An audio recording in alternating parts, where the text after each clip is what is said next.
What I cannot crush with words, I shall crush with the tanks of the Imperial Guard.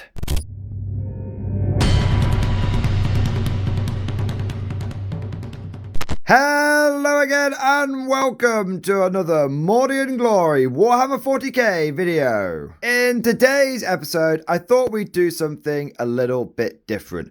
We'd have a bit of an army showcase, but instead of featuring one particular faction or army in my collection, instead we would go over my entire combined painted Guard motor pool. This is all of the vehicles that I own that are fully painted and that are ready for battle against the enemies of the Imperium. This is the result of many years of collecting the Emperor's true finest, his Imperial Guard.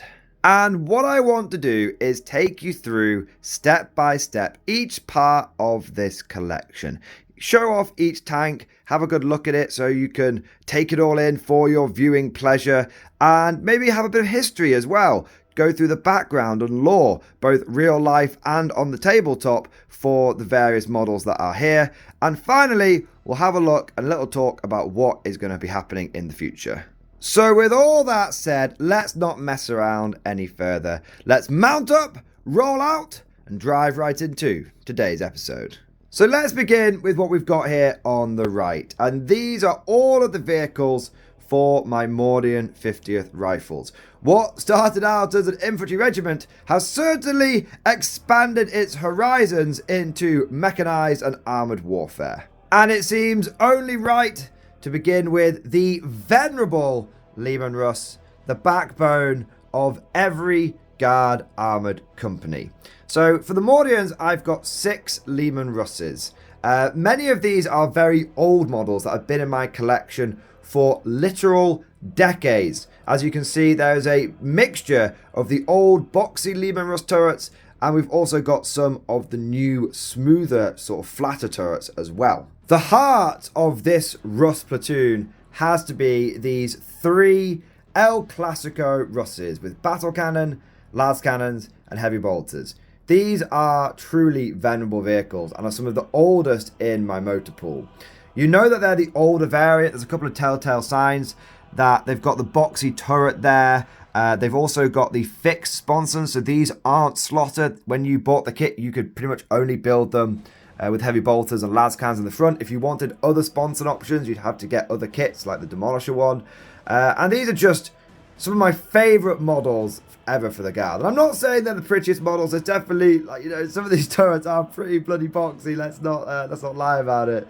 I would be the first to admit that the new Russ turret does look a lot more aesthetically pleasing, but there's something charming about these old Russes with their fixed weapons and their just cool old style turrets. Now these have been heavily restored over the years. They've also been heavily battered over the years. Multiple aerials have been snapped off. Weapons have even been lost. If you notice on this Russ here, it's actually got a kit bash las cannon there now. I'm not gonna lie, these sandbags here are definitely covering up some super glue or plastic glue melting as well. But no matter what's happened, these guys have always been in my army, and they've always gone above and beyond and been able to punch well above their weight.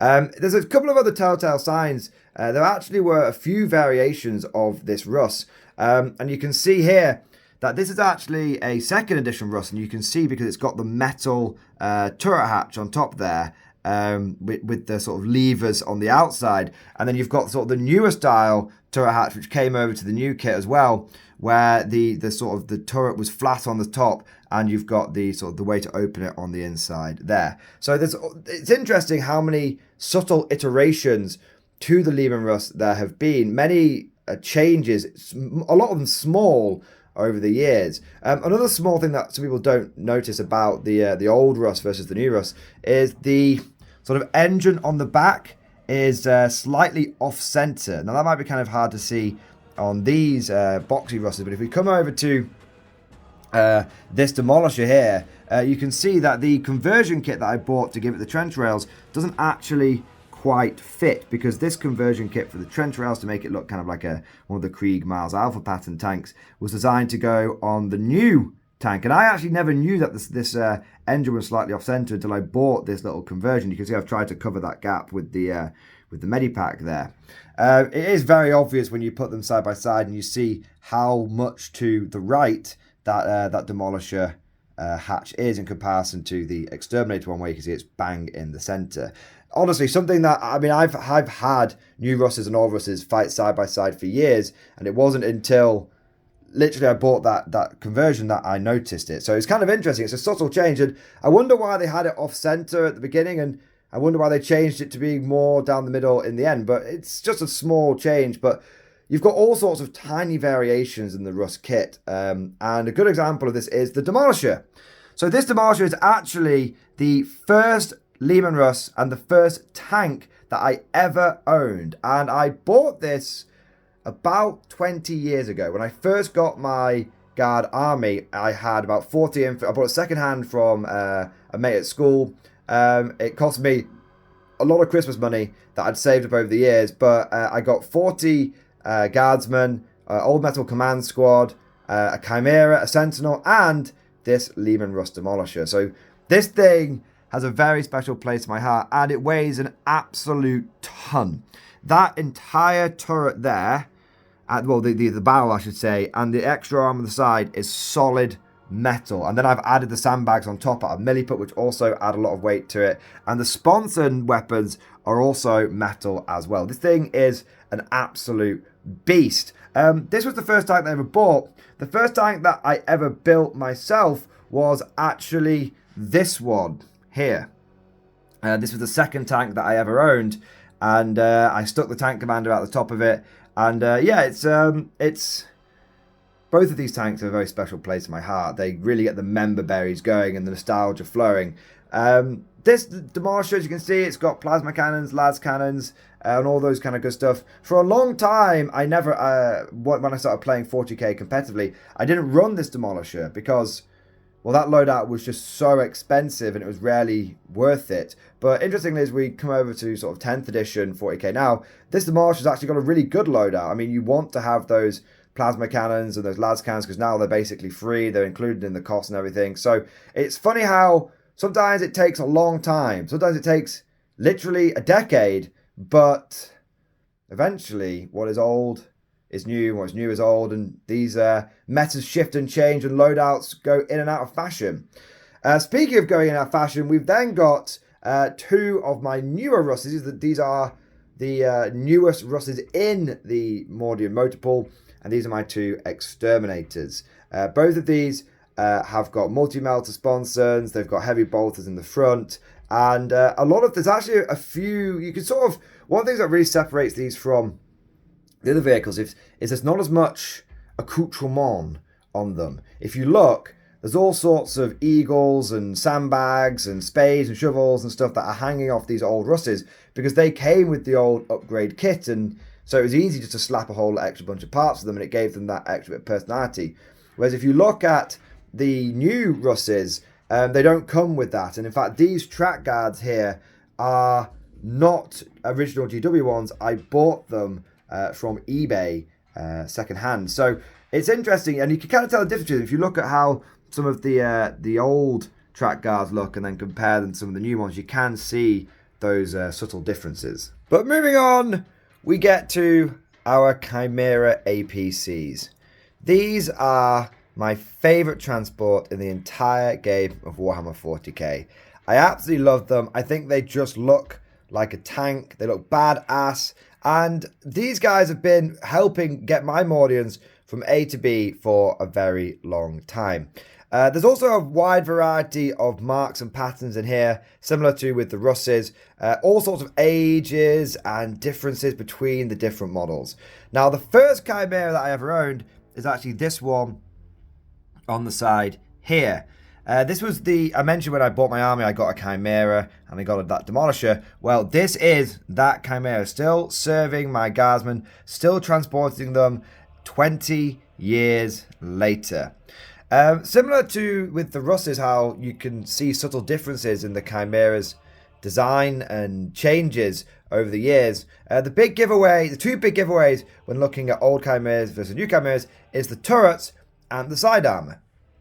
So if you look at the turret of the Chimera here, it's very flat. It's kind of funny how the Russ's turret went from boxy to flat, and the Chimera's turret went from flat to boxy. So you can see it's quite flat here. And then if you come over to this newer style Chimera, you can see it's got a much boxier, much taller turret. One of the things with a lot of the old Chimeras is they only came in the box with the option to build them with the multi-laser turret. I have to say, one of the big improvements to guard vehicles over the years is, whilst you might not get a lot of the extra armor and track guards and stuff like that in there, you do now get all the different weapons that you need, which is fantastic. So these guys have got multi-lasers and heavy bolters, and I've also put dozer blades on them, and I've even got some of the extra side skirts, the Schützen armor. I'll tell you what, I'll pick this camera up so you can get a better look at that. So you can see now this actually is an imitation of the old school Forge World side armor that you could buy from Games Workshop. Again, these are actually bought from eBay, and I think they're either 3D printed or they're resin casted. I love the extra armor. I think it makes, when you have that on, plus you've got the dozer blade on the front, it makes the Chimeras just look really, really chunky, really hefty. I'm actually in the process of upgrading my armor, my Chimeras, to all have that side skirts. So you'll see how I've got the first three here have had the upgrade package, the modernization package applied, whereas we've got three of the Chimeras here which haven't quite gone through that process yet. I have actually got the side skirts, they're in my pile of shame, and I've got the dozer blades for them as well, so there's no problem there. Just need to literally get them painted up and glued onto the sides. So we mentioned how the boxy turret is one big giveaway. Another big giveaway, but it's a little more subtle, is the side armor. So if you look, this is an older Chimera, and you can see that armor on the side is really protruding out. Whereas if you then look at the new Chimera here, it's very subtle. You see, like, this is the bit that's sticking out here, and this bit's fairly closely molded to the hull. Interestingly, this old side armor here actually was an upgrade for the vehicle. It was called extra armor, and it stopped you from it reduced the likelihood that your vehicle was going to get stunned when you had the old vehicle damage table. Now those kind of things have gone away. Things like dozer blades don't really do anything, they're just aesthetic. Likewise for like extra armor and track guards and all that kind of good stuff. But I still like upgrading my vehicles with them because I think it just makes them look that little bit more armored, and also just makes them look a bit tougher and just boxier, just awesome. And I quite like the boxy tank look, you know. No surprise, I'm a British person that likes boxy tanks, and go and look at some World War II tank designs, and you kind of understand, where that comes from. Oh, so that covers my Chimeras, and you can see there's all sorts of varieties here in terms of the turret loadouts here. And honestly, these vehicles are probably some of the ones that were the most damaged, even more so than my Russes. So my Russes, by and large, the turret stayed intact, and the sponsors, one or two needed replacing, and there might have been a few bits that needed like that. That's an actual sentinel front that's covering that hole there. But if you look at the Chimeras, they've been through the wars over the years. You can see that this is actually a rhino hatch on top here. There's all sorts of a lot of these extra bits that you see stuck on are actually covering up damage marks and stuff. You can see a lot of the lasguns on the back have snapped off, so you can see some of them are longer than others. Like this one here is a short one. This is a long one. That's where I've had to replace some of the lasgun arrays. A lot of the turrets are replacements. So this is a 3D printed heavy bolter turret here, and then you've got another 3D printed turret here which has got the twin heavy bolters, and you've got another one here which has got the heavy bolter and the coaxial storm bolter. So these Chimeras have definitely been through the wars, and they've taken a lot of effort in the last sort of 12 months to bring back into fighting shape. And a lot of this armor has been around for a long time, but it's all recently been repainted. I'd say in the last 18 months, pretty much all of the green tanks that you see here have been repainted, from my old red and white and tan color scheme to my obviously green and blue color scheme, the reborn Mordian 50th. After that, we get into some of these support vehicles.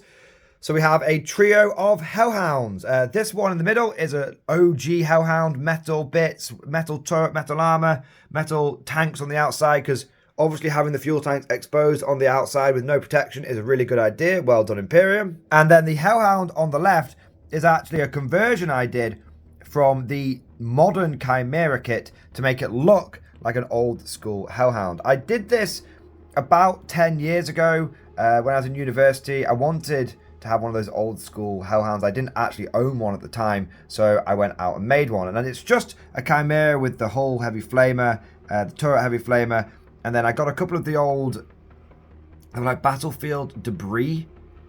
It was like a kit that GW sold, and it came with a few containers, and I just stuck those on the side where the lasgun arrays should be, and it made for quite a simple and effective old school conversion. So if you're looking to recreate the older 2nd, 3rd edition style Hellhound, then that is one way you can do it. We've then got a modern Hellhound, and that's pretty much as is. The only change there is it's got the track guards, which I've put on. And then we get to the smallest vehicles in the motor pool, the 3 Cyclops demolition vehicles. Now, interestingly, these were actually sent to me by someone who supports the channel, someone who views the channel, but they never sent a note with who'd sent it, and they never, I've talked about this before, no one's come forward and said, oh, I sent you those, Mordian. So whoever sent me these, thank you so much, because they have been supremely useful in 10th edition. They were only sent to me in sort of the last 18 months or so. So if it is you who sent me these Cyclopses, make sure you claim your recognition and your glory down in the comment section, because these little buggers are just so cute and I just absolutely love them. We have some more support vehicles over here, and it is the Artillery Park. We've got a pair of Basilisks, a Medusa, an old school metal Griffin, and a Hydra, and this Hydra can become a Wyvern as well. These Basilisks are the oldest artillery in my army. Both of them at some point have been repaired. The barrels actually snapped off. These are 3D printed Knight barrels that I got from eBay for the Knight rapid firing battle cannon, and they actually fit perfectly onto these Basilisks. So that was kind of for ages they were sawn off Basilisks, and I was trying to figure out what I could use them as, like maybe pseudo Wyverns or Griffins or something. And in the end, I just one day stumbling across eBay, I found them. So that's kind of cool. These guys, like I said, this one on the left here is the oldest one. That was part of that original batch of models that I bought. I should have said there was a Basilisk in there as well as that Chimera, that Centaur, that Russ. So this is a very old Basilisk, been fighting with me for 20 years. This one is one that I bought about 10 years ago, and I bought and built that one myself. And there's actually, again, you can tell the difference between the age of the models, because this one came with track guards and it's got the chunky side armor. This one doesn't have track guards and it doesn't have the chunky side armor. So that, again, there's subtle differences in kits showing through. Now we've looked at light armor, medium armor, and support elements, but let's get into everyone's favorite bit, the heavy armor. Yes! I have got 3 Malcadors. 2 of them are actually Galahad tanks, and these were sent to me by Factorum Labs. He designs and 3D prints these models, and so they look very, very good as standing Malcadors.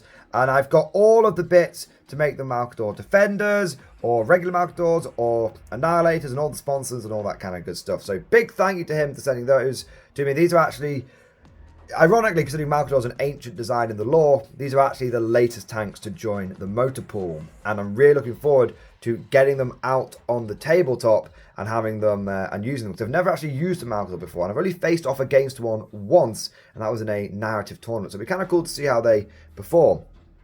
I have got my Malcador Infernus as well, and this is a brilliant model, and actually this was a model that was essentially bought for me on one of the live streams. So L1011 TriStar, absolute Giga Chad, OG Death Strike commander in the streams, he absolutely loves the Malcador Infernus, and he's known as L10 on streams. He's also got another username, the Swordfish Trombone, and so when we saw this, I was like, this looks like a trombone, man, we've got to get this. And he was like, dude, massive, here's some money on the stream, which is obviously very, very generous of him. Please get a Malcador Infernus, please use it in a battle report. And I have done that. And even though the Malcador in 10th edition is a bit poo, it still remains one of my favourite models, because it's just so goofy, so awesome. And hey, if you're going to commit war crimes, you might as well do it in the biggest, most impressive way. We then have a pair of Rogel Dawn tanks. Again, these are fairly new additions to the motor pool,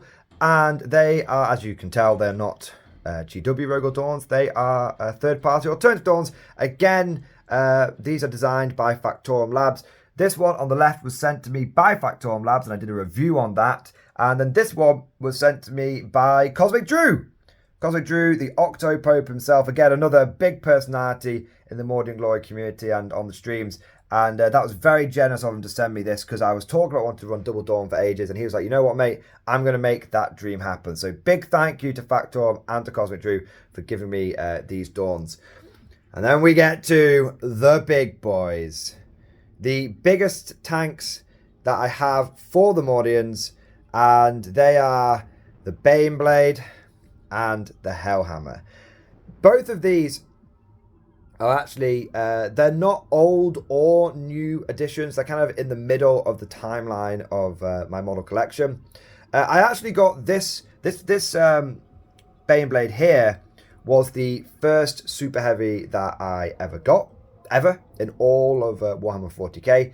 And it's one of the old school Baneblades. So as you can see, it's only got the one set of sponsons, and it doesn't have the ability to swap it in and out. This is when GW sold a Baneblade box, and all it did was build a Baneblade. And likewise over here, this Hellhammer is also one of those older Baneblade boxes, the flatter, longer ones, and this was a Hellhammer. And when you bought this, the only option it could build was the Hellhammer. Both these tanks are very, very cool in my opinion. I do love the Baneblade. I do love the Hellhammer. And I've actually begun, for a long time I bought these and they were just showpieces, and then I was just said I can't have these things sitting on my shelves. I mean, as cool as they are, they need to start seeing the tabletop. Even if they get blown off, it doesn't matter. And so about a year ago, I restored them. I sorted the paint job out, went over and repaired any damage and everything. This is an old school, I think like 2nd edition, maybe 3rd edition metal tank commander in there. And then I started using them on tabletop, and I've been having a lot of fun with using super heavies, and I've done a few recent taunt reports where these guys have featured. Little interesting side note about this guy, you may notice that a lot of the Imperial Aquillas and stuff have been scraped off. That is because both of these tanks, when I bought them, were already built. So this one was pre-built as a Baneblade, and this one was pre-built as a Hellhammer. And the Hellhammer, actually, I bought it secondhand from someone who was going to originally use it as part of a Traitor Guard army, but then they decided to be a bit more of a meta chaser. And they were like, Baneblades aren't very good, so I'm not going to use it. I'm going to sell it off and not going to bother this sort of Traitor Guard force anymore. And so that's why it hasn't got the Imperial Eagles on, because it was meant to be a traitor one. But fortunately, we saved it from damnation, and we're giving it a chance to redeem itself in the eyes of the Emperor. Now that covers all of the Mordian things that are on tracks, but we do have a few other vehicles here as well, namely 2 squadrons of Sentinels. And you can see there's a real mixture here in terms of age and models and all that kind of stuff. So we have a new Sentinel here. That is the one I got as part of the Cadia Stands box set. And I have to say, you may have noticed that I love old models. I've mentioned it a lot on the channel, and there's a lot of old models here. And even if they're not old, I've got like 3D printed parts to make them look older, or I've converted them to make them look older. But as much as I love old school models, this new Sentinel kit is amazing. It's beautiful. I know a lot of people love the old Sentinels, and I do as well, but having very recently built and painted, as well as restored old Sentinels, and this new Sentinel as well, I have to say that the new Sentinel kit is definitely an upgrade. And if you're sat on the fence not sure about the old and the new one, or you still remain to be convinced, I can highly recommend the new Sentinel kit. Now, obviously, it comes with all the different weapon options. I've just got this one with an autocannon because it helped round out these 2 old school Sentinels I had, which also had autocannons. So we've got a squadron of 3 with autocannons. Interestingly, these Sentinels here were actually the last iteration of the old Sentinel kit. And you can kind of, it's interesting, you can kind of tell they just go together a little bit better. A lot of the tolerances in that kit were tightened up. And also you've got the The autocannons are a little subtler. A lot of the weapons are a little subtler in that sort of final iteration of the Sentinel kit. These 3 Sentinels here, however, are old school. These are some of the original ones. Many of them were at one point in their life when you used to be able to you used to buy different Sentinel boxes. So it was like you had the Armageddon pattern with the plasma cannon. You had the I think it was the Cadian one with the autocannon. And then there was one that came with a las cannon, and then you had the standard Sentinel with the multi-laser and the Katachan one with the heavy flamer. And these guys, their bodies are all original old school Sentinels, and then they've been restored with some of the newer Sentinel weapons like the las cannons and stuff. But yeah, these guys are ancient. They are some of the oldest models in my collection. They're at least a decade old, if not older. Sadly, I don't have the original Sentinel that I got as part of my first dip into the Guard. I've still got the Russ, I've still got the Chimera, I've still got the Basilisk, but the old Sentinel that I had long ago, did it disintegrate into its components parts with the I think that all that remained of it by the end was a base with 2 feet glued to it, and in those feet were basically 2 giant balls of glue where I had constantly tried to reattach the feet, but it had constantly been broken.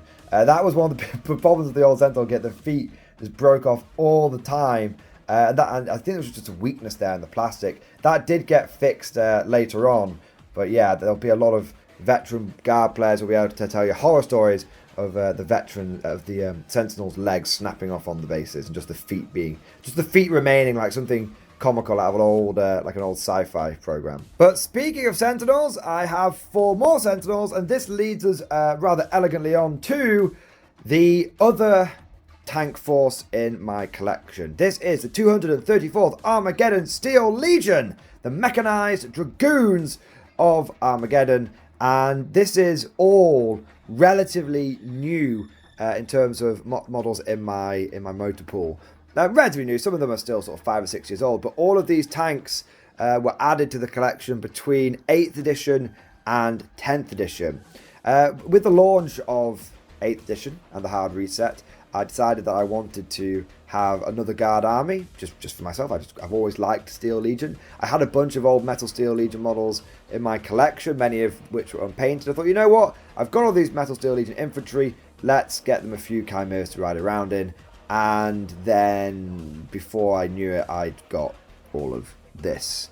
No regrets. So the vast majority of this was actually bought and built in 8th edition, with a few little bits being added to it. And so the Steel Legion, very much of a special place in my heart, because for me 8th edition was the best edition. And that was mostly because of how terrible 7th was and how vital 8th edition was. And in my opinion, 8th edition 40k saved Games Workshop from just going the way of the dodo. So this army, it was one of the first times, if not the first time in my life, when I essentially built an army from the ground up in one go. With the Mordians, this is literal, as I've mentioned several times, decades in the making. All of this came through bit by bit over many years. Whereas Steel Legion, I would say, in the space of realistically like a year or two, the vast majority of the models that you see here were put into the collection. So it was the first time that basically I sort of built and played with it over 8th edition, over COVID. Obviously being stuck inside, I had a lot of time to finish my Steel Legion army off. And so whilst obviously COVID was horrible, I actually had COVID, and it is absolutely awful. It completely knocked me out. It was at least a good excuse to sit inside and build an absolute shed load of Warhammer 40k. Now, starting off, we've got these 4 Sentinels. These are all the newest iteration of the old kit. They've all, and as you can see, they've got multi-lasers. These Sentinels were built, one of them's got a las cannon. Most of these Sentinels were actually built when you had to pay for your upgrades. And so multi-lasers were cheap, and I like to use, and Sentinels were like 35 points, and I like to use them to push back enemy deep strikers and screeners. They're really good at that. So I've got 3 with multi-lasers, one with las cannon, but all of these actually are, I can swap the weapons out. These 3 are magnetized. This one's not magnetized, but it's sort of it's tacked on with an aim to magnetize it, and I've got all of the bits that I need to swap the weapons out. In fact, I've already got a bunch of las cannons and missile launchers painted up for these guys. These are all armor sentinels, as you can see. These ones are scout sentinels. I figured that with it being Armageddon, armor sentinels is probably what they'd go for, that fully enclosed vibe rather than being exposed to the elements. We've then got 6 chimeras, and whilst a lot of work has been done to put into these to make them look individual, with all the different bits of storage and accoutrement on the side, you can see very clearly that these are all the newer variant. They've got the boxy turret, and they've all got exactly the same loadout, whereas my Mordians are a smorgasbord of different varieties and weapon systems. You'll find there's a lot more uniformity in the Steel Legion. Every single Chimera has got double heavy bolter and heavy stubber. The fluff behind the Steel Legion army, this is sort of something that you'll notice throughout a lot of the models, but especially with these chimeras, is they are used to fighting orcs, obviously being on Armageddon, but also this is when the 8th edition lore came around with like demons were starting to pop up on Armageddon as well. And so the reason why this regiment specialized or leaned into going heavy bolters and heavy stubbers was because, firstly, there's a bit of old lore in one of the Last Chances books which explains why orcs don't really register incoming fire if it's like las guns, because it's just like zip zip, crack crack. It's not like a big booming shot. So psychologically it doesn't register with them, and so they're not afraid from it. So it's harder to break an orc charge if they're just getting, even if it's a lot of lasgun fire, if it's just a just fairly wimpy sounding lasguns. Whereas when you shoot auto guns and heavy bolters and heavy stubbers at them, there's a lot of noise. There's a lot of dacker. This is actually covered by the Armageddon Orc Hunters in there. The Last Chances book, I think it's the last one. It's not Kill Team, it's the one, Annihilation Squad, I think it is. And so I really like the old bit of lore, so I figured that would be really cool to have on my tanks. Also, regarding the demons, it's possible to like consecrate and scratch little prayers and catechisms onto like bullets, and rounds. So, or paint them on as well. You've seen that in real life. People, soldiers like in World War II, like painting like things onto artillery shells before they launch them. I think that's like World War II, World War One.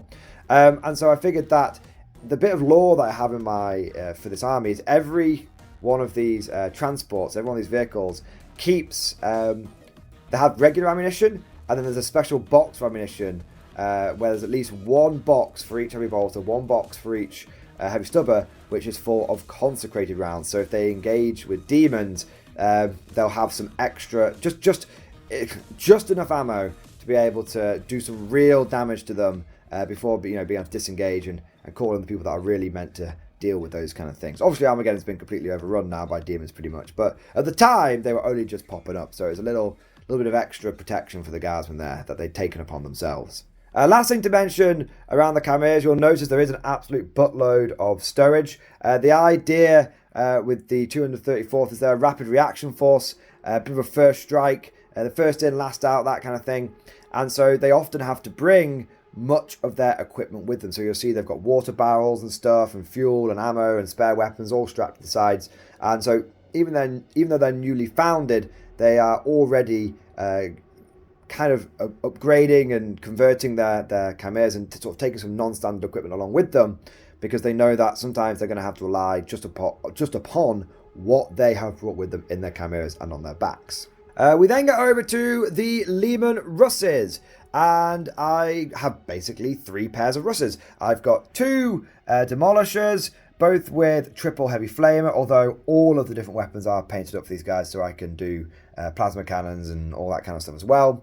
And then we've got 2 Lehman Russ Vanquisher / battle tanks. I really like the look of the Vanquisher barrel. I prefer it over the battle cannon one. The battle cannon one is cool, but it's a little stubby. I like the longer, more menacing Vanquisher. So even though I very rarely use these as Vanquishers and I more use them as battle tanks, I still thought it would be cool to have those turrets there. And honestly, most people don't know the difference between the two barrels, honestly. They just see tank and you just say it's a battle cannon. They go, yeah, cool, that looks like a battle cannon. They've got heavy bolts in the front, they can shoot some consecrated rounds out, and they've got plasma cannons because they're going to be doing some more fire support.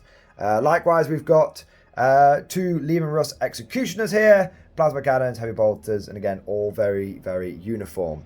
I do get a lot of questions about these turrets because these are not official boxy turrets, but they are in the old boxy style. When I was building the Steel Legion, I at the time I preferred the old Russ turret.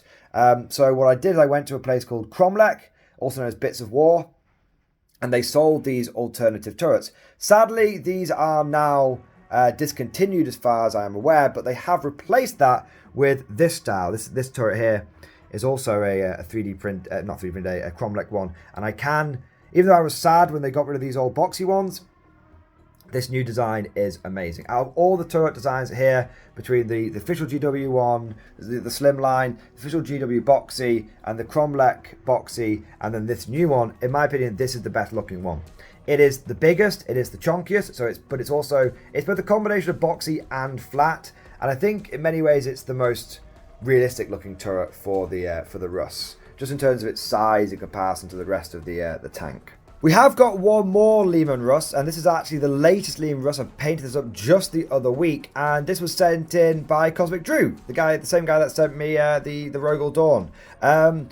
This is such a cool model. It's a Commissar tank. For the longest time, I wanted a Commissar tank in my army, and now I've got one. And again, it's kind of this is an El Clasico. You can see it's the older style with the heavy bolter and the las cannon. But it's also got an alternative turret on there as well, and I can put all the different options on there. And I like to use this as a tank commander, and you can see Commissar Graves himself stood out of the hatch with his banner flapping behind him. And naturally, there is a heretic strapped to the front as a warning to those who would dare go against the Imperium. Little side about this heretic, I've painted up in the same colours as my Blood Pact, so there will be a bit of beef going on there. And speaking of beef, for those of you that watch the battle reports, Cosmic has said that this is Simon strapped to the front of the tank, which is kind of funny. We've then just got one Hellhound for the Steel Legion. Funny sort of story around that. Originally, I only wanted 3 Hellhounds, and so I owned this one that I built myself, and then I bought this one from GW or from Element or something, and then I wanted one more Hellhound to round it out, so I had 3. And so I went on eBay and I bid on this old one, and I also bid on this new kit as well. And I didn't think I'd get both, and I ended up getting both. So I thought, well, I've got 3 Hellhounds. That's really what I wanted for my Mordians. You know what? No harm, no foul. The spare one can go over to the Steel Legion. So that's why, even though you'll notice most of the things are done in sort of pairs, that's why there's just one cheeky, or squadrons, there's one cheeky Hellhound there. We've also got a pair of Manticores. These are actually fully magnetized for the missiles, but that was when these were 1 shot each. So each Manticore only fired 4 shots in a game, even though there were 5 or 6 turns. But that's not a thing anymore. But still, it's kind of cool that they are magnetized. They were some of the first models that I ever did magnetize. We've got another one of these Malcadors. One of these Galahad tanks by Factorum Labs. This was also sent in by someone in the community. Apologies, the name is eluding me at the moment. But massive thank you to the community member who sent this Malcador in, because it again allowed me to have not just Malcadors for my Mordians, but also a Malcador for my Steel Legion. And you'll notice that. So if we look at the Steel Legion, you'll notice that a lot of this sort of is very uniform and goes together. So we've got the Squadron of Sentinels, we've got the Chimeras, we've got the Russes, and we've got the Manticores. And that was very much originally what the army was, and it wasn't going to get expanded from that. But as the years have gone on, and I've sort of, in terms of getting eBay job lots or picking up some good secondhand deals or having things sent in, the Steel Legion has very much started getting a few extra vehicles added to it. Kind of, I wouldn't say necessarily cast-offs, but if there's a bit of if the quota is filled for the Mordians and we've still got a few vehicles left over, well, it'd be remiss if those vehicles go to waste. So they ended up getting seconded, or they get requisitioned by the Steel Legion. So that's why you'll see, like, all of this is quite uniform. And it's part of what was original, all, you know, the Chimeras, Sentinels, these Tan Russes, and these Manticores, they were all built and bought basically at the same time together. And then you'll notice that we've had a few, not, you know, sort of, well, basically sort of extra additions, random additions that have sort of come along. So we've got one, I don't really like having one of anything in an army, but it's still, I'd rather it, like I said, it did something than essentially go to waste. So we've got one Malcador here, and then we've got one Rogel Dawn. This Rogel Dawn is actually not a GW one. It may look very similar, but it is legally distinct, I have been assured, and this is actually created by Alpine Vise. Alpine Vise makes some fantastic alternative 3D printed models, especially tanks to the guard. And if you're looking for a Dawn, but it doesn't have assless chaps, then Alpine Vise is definitely the guy for you. But this is one of my favorite sort of close to GW Dawns. This pattern of Dawn is my favorite sort of unique bespoke pattern, the big one from Factorum Labs. We've then got a Macarius, my favorite tank in the entire guard, the sexiest one. If you disagree, you're wrong. Don't try and change your mind, you're just wrong.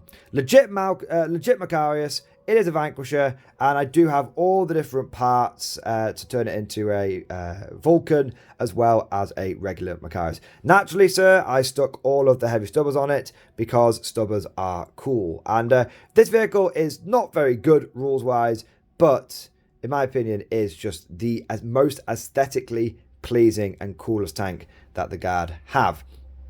Finally, we have a super heavy for the Steel Legion, and we have gone for a Shadow Sword. Oh yeah, you can't go wrong with the big dick cannon. This is the third super heavy in my Guard army, and it's heavily converted because this is an old kit. So again, it didn't come with all the extra sponsors, but I actually did build this one.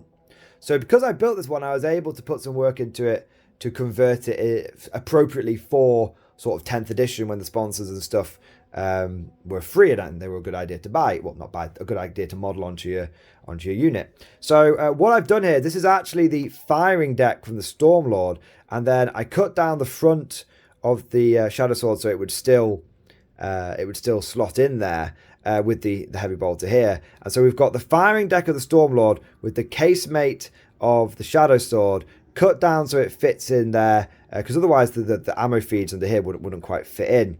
And so the firing deck represents, we've got two las cannons and we've got two heavy stubbers, and this heavy bolter up here, which kind of represents those extra sponsons. And then we've got the legit sponsons on the side, and of course we've got the big Shadow Sword. This is actually built so it is modular, so if I want to, I can take that off and I can put the Baneblade / Hellhammer sort of chassis on there, and then also this barrel isn't glued in, so I can run this as 7 out of 8 Baneblade variants. It's not actually an Octo Blade, it's more of a Sept Blade. The only variant it can't run is the Stormlord. Tucked away at the back here, we have a few more vehicles, and these are part of Task Force Icarus, my pure Scion army. My Scion army very much is a little side project. I often run the Scions as part of the main force here, with the supporting the Steel Legion, or also the Mordians. But occasionally I do mass all my Scions together, and I like to run them in the traditional strike hard and fast, but like an absolute glass hammer sort of format.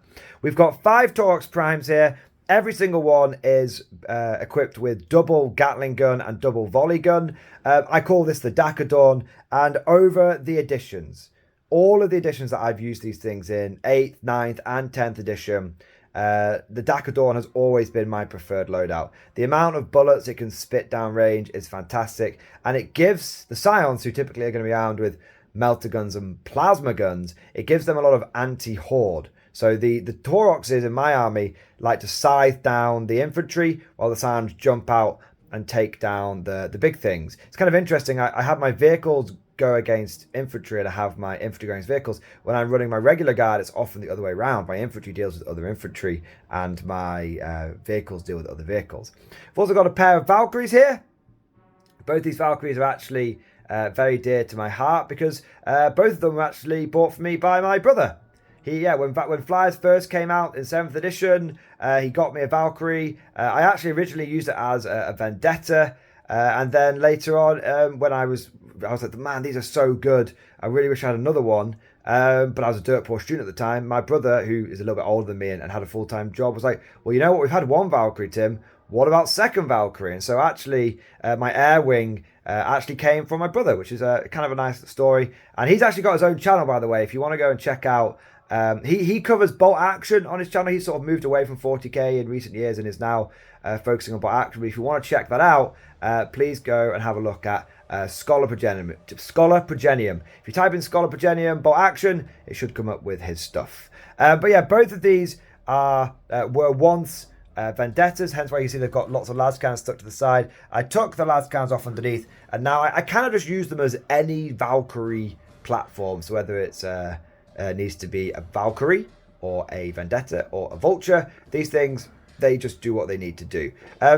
I really do like playing pure Scions, but for me, I've always found that the Scions are the main focus and the vehicles are more of the support element for that army. Finally, we get to the bit you've all been waiting for. This cheeky chappy in the back, it is the Warhound Titan, known to the soldiers of the Mordian 50th as Kevin. Kevin is a very recent addition to the army, and actually, you may have noticed throughout the video that we've had, I've shouted out some people who have sent models into the channel. Kevin was actually a gift from the community. About a dozen members of the community came together. They pooled a lot of their resources, and they got this Titan, legit forgeable Titan, got the certificate and everything, built and painted by a commission painter, Parabellum Painting Services. Please check them out. I'll make sure there's a link down in the description. And it's just awesome. I've talked about Kevin a few times. I've done a tournament with him. I've covered an army list that features him. And he is just a childhood dream come true. I've been playing 40k since I was about 5 years old. I've been doing it for about 25, 26 years at this point.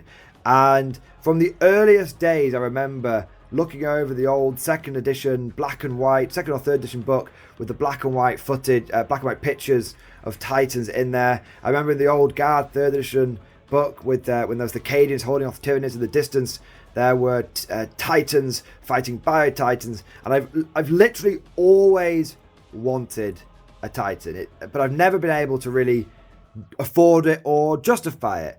But thanks to the incredible people in the MG community, they came together, and not only did they get me a Titan, but they got my favorite Titan, which is the Warhound one, and they got it commission painted, so it looks absolutely bloody fantastic. And on top of that, it's also got my favorite Titan weapons as well, the Vulcan Mega Bolter and the Plasma Blast Gun.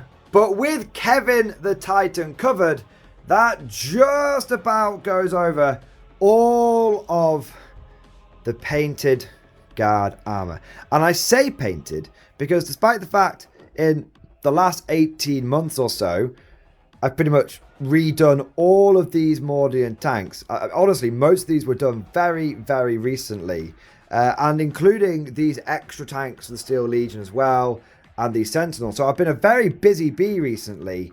There are still a few tanks in the pile of shame, and so that's why I've got this Baneblade here, just sort of to represent what is left. So what is left in the pile of shame, and after that, where will the motor pool go? What else will be added to it? So in my pile of shame right now, I've got that Baneblade there. That is new in box. And I've also got a Stormlord. And the Stormlord is going to be for my Traitor Guard. I've also got a couple of Sentinels, which I'll be adding to the Steel Legion. So I can have 2 squadrons of Sentinels of Steel Legion and 2 squadrons of Sentinels for the Mordians. And I've also got 3 Deathstrike missiles because I bought them in 9th edition when the Deathstrike's really good. 3 months later, Deathstrikes went back to being bad again. So big rip, 9th edition Guard Codex, and just many unkind things said towards GW. I've also got a cheeky hellhound. I know another one in my pile of shame, which is going to be going towards the Traitor Guard. And really, once the Baneblade is done, that'll be going towards the Steel Legion, most likely. I'll probably be doing it as a second Sept Blade. So I'll be able, or maybe go for an Octo Blade this time, so I can actually have like double Shadow Sword running around if I want to, which would be cool. And like I said, Sentinels will be going here. Death Strikes will be going for the Mordians. I feel like it'd be cool if the Mordians had triple Death Strike in their motor pool.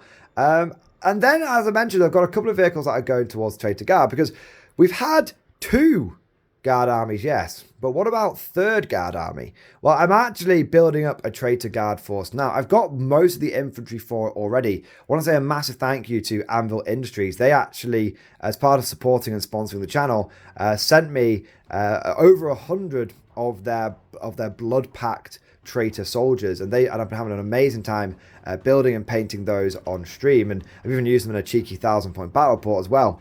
But whilst I've got the infantry sorted, I haven't got the armor sorted, so we're going to get that Stormlord done, that Hellhound done, and then where we're probably going to go is start building up some tanks for that force. The amount of tanks I get for it will probably be similar to that of the Steel Legion, you know, where we get a few transports and sentinels and stuff. So that should be cool.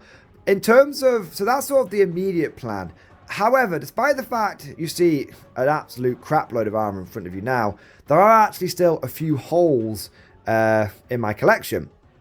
For example, I could really do with having like a 3rd Basilisk to round out here. I kind of want to have a battery of Hydras. 3 Hydras there would be cool. Likewise, I don't really like just having like one of anything. So again, I might want to go for a 3rd Manticore here, get myself a squadron of Hellhounds there. I feel like I've got all of the Chimeras and Lima Russas that I could need. And now that I have my own 3D printer, if I do need to go for different turret loadouts, that's easy peasy. I can do that no problem. But I feel like a lot of the support vehicles are maybe a little bit lacking in my army. You know, I've got 12 Chimeras, 13 Russes, but I've only got, well, 4 non-Legends artillery pieces. So what I want to do is essentially round out some of the squadrons and also fill that gap, because I definitely don't have as much artillery as I would like. I know what some of you are thinking. Mordian, stop. Get help. You have more tanks than you could possibly need. But you know what they say? Collecting Guard is not a hobby. It's a lifestyle. And a Guard army is never finished. And on that note, we're going to bring this video to a close. I hope you guys got a kick out of this. I have to admit, I had a lot of fun getting all the tanks out and lining them up in parade ground formation. It must be that inner Mordian in me. And it got me thinking, I would love to see what you guys have got in your Guard collection, whether it is your motor pool, your infantry corps, or both. It'd be so awesome to see pictures from the community. So if you are in the More Than Glory Discord, if you're a channel member or Patreon, please go ahead, take some pictures, whether it is big or small, whether you're just starting out or you've got a very old collection. Please go and take some pictures and post them in the stream discussion channel in the Discord, because I would just love to see what my fellow guardsmen have got in their collections, and I'd love to see what they are working on as well. Hope you guys enjoyed this video. If you did, don't forget to smash that like button. It really does help, and subscribe to never miss an episode.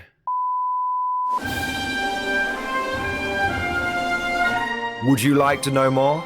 If so, then please consider becoming a channel member or patron. By supporting the channel, not only will you be doing your part, but you'll also be helping me create more content for your viewing pleasure and unlocking a whole host of perks. You get everything from a badge next to your name, custom emojis, but the big one is access to the Mordian Glory Discord server, an online community with almost 2,500 active members. It's always popping off in the MG Discord. We've got channels for army lists, hobbying, tactics, stories, and even a pretty spicy meme section as well.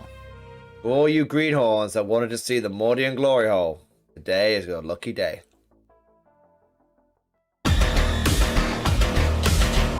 And joking aside, I do want to say a massive thank you to all of the current channel members and Patreons.